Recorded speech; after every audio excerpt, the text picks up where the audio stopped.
Franz von Kearney, writings by Frank Schmidt on the Danube Swabian people. These collected writings are republished in memory of the author, Frank Schmidt, so that others may continue to enjoy his work. May his spirit live on. The German language in America. This speech, originally in the German language, was given in New York City on January 9, 1897, by the notable German-American Carl Schurz on the occasion of the 50th anniversary of the Liederkranz, a German singing society. Schurz, a liberal Democrat, took part in the 1848 revolution in Germany and had to flee his native land in 1852. In America, he became Secretary of the Interior under President Hayes, Ambassador to Spain under President Lincoln, Major General of the Union Army, during the Civil War, editor of the New York Evening Post from 1880-184, and Republican Senator from Missouri in his later years. I tell you when I see how German-American parents neglect to teach their children their native language and how this invaluable treasure is often carelessly discarded. It embitters my German heart and infuriates my American conscience. The German language brought forth German songs. The response to the toast given by a member of the Liederkranz should have been sung as the Liederkranz has done so often and so movingly. Therefore, it would perhaps be more appropriate if Liederkranz stood in my place right now. We are gathered here today to celebrate the versatility of our German mother tongue, as is manifested in our songs. I know very well that there are other languages which, through their full-sounding vowels and soft consonants, seem better adapted to singing than German. However, no other language has such a rich store of songs of intimate beauty and spiritual power as those that have sprung from the hearts of the German people. They have made their way around the world, and though there may be some opposition to the German spirit and enterprise, nothing stands in the way of German music and song. German-American parents commit a sin when they fail to teach their children their heritage language. These irresponsible parents have robbed their children of one of the greatest cultural treasures they could have bestowed on them. That is why I honor every German-American society in which our mother tongue is spoken and fostered. These organizations have done future generations and the world community a great service. As in the past half-century, which now lies behind us, I hope that the Liederkranz will remain unwavering in its dedication to the German language and its rich store of songs. The fidelity of the German language. When we speak our German mother tongue, we should not become overly sentimental. This is not a sign of weakness, for one should remember Heinrich Heine's verse about the sentimental oak. Every thinking person that masters the German language will concede it. It is a great treasure whose value goes far beyond mere sentiment. We Germans like to hear that honesty is regarded as one of our salient national traits. I, for my part, like to hear that the better part of the American public always counts on German Americans when such things as honest government and honest money are considered. Please excuse me when I refer to such things. I have done so only because I wish to emphasize that honesty is also a characteristic of our German mother tongue, the expressive power of the German language. Other forms of speech, especially the Romance languages, are noted for their pliable elegance and melodious idioms. With those languages, it is easy to say something that sounds beautiful, but is nothing. In Germany, that's hardly possible.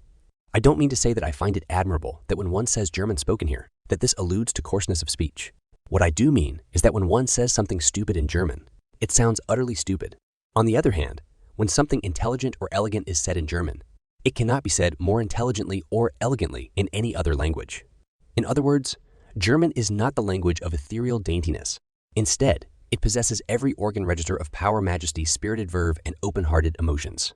In its expressionism, German surpasses the literature of other cultures as manifested in the German translation of the Bible, the exalted sublimity of a Schiller drama, or the bewitching word music of the poems of Heine. The entire literature of the world in the German language. It would be superfluous to speak here of the all-embracing literature that originated in the German language and whose towering greatness civilized humanity has recognized. But it is not only German literature which our mother tongue offers us, it is the literature of the entire world. There is no other language in the world whose unique forms of expression are harder to translate into languages other than German.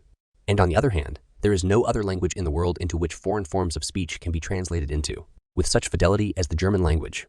Take, for instance, the works of Homer, Dante, Shakespeare, Aristotle, Bacon, Macaulay, Victor Hugo, Walter Scott, Tolstoy, poetry, philosophy, science, history, and novels.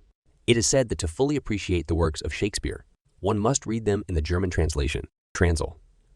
Note, all these, from all times, from many countries, found a fitting haven in the German language. These translations are worthy of the original in their fidelity, power, and beauty. The German language offers like no other the entire treasury of the world's literature. Americanization, certainly, but no de-Germanization.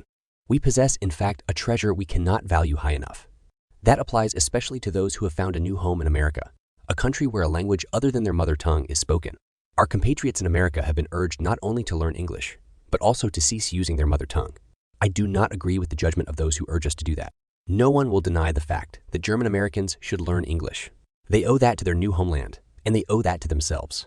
But for German Americans to reject their heritage language is utter foolishness.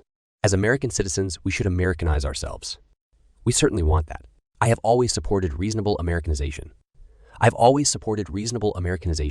But that has never meant total de-Germanization. It means that we adopt the best characteristics of America and blend them with the best of Germany. By adopting the English language without losing our own, we will make an important contribution to the national character of America and American civilization. The advantage of speaking two languages. The idea that keeping the German language would hinder our integration into American society and make us less patriotic is as simple-minded as saying we may be less patriotic because we can sing Hail Columbia in two languages. There are thousands of Native Americans who are learning German. That does not make them less patriotic, but it proves that they are better educated and smarter. They are learning German because they are convinced of its value, and they learn German with great difficulty because German is a difficult language. We German Americans do not need to learn German. We only need not forget it. Our children can have a language for nothing, which others are trying so hard to learn, if only we would make the commitment to teach and use it in the family. It may not be sufficient to instill as comprehensive a knowledge of our language in our children as we would wish, but it will ease their education considerably. My German heart and my American conscience are indignant. I am not preaching here as someone who says heed my words and not my deeds. I am convinced that I am as loyal an American as anyone. I, as well as my children, have had to learn English, but in my family circle, only German is spoken. And read. We correspond only in German.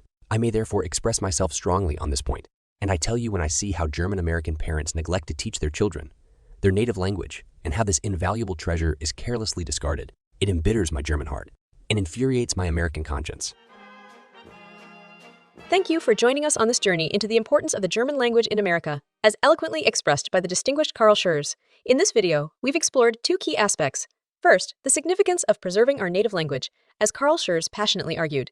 He believed that German-American parents had a duty to pass down their heritage language to future generations, recognizing it as a cultural treasure. Second, we've delved into the expressive power of the German language.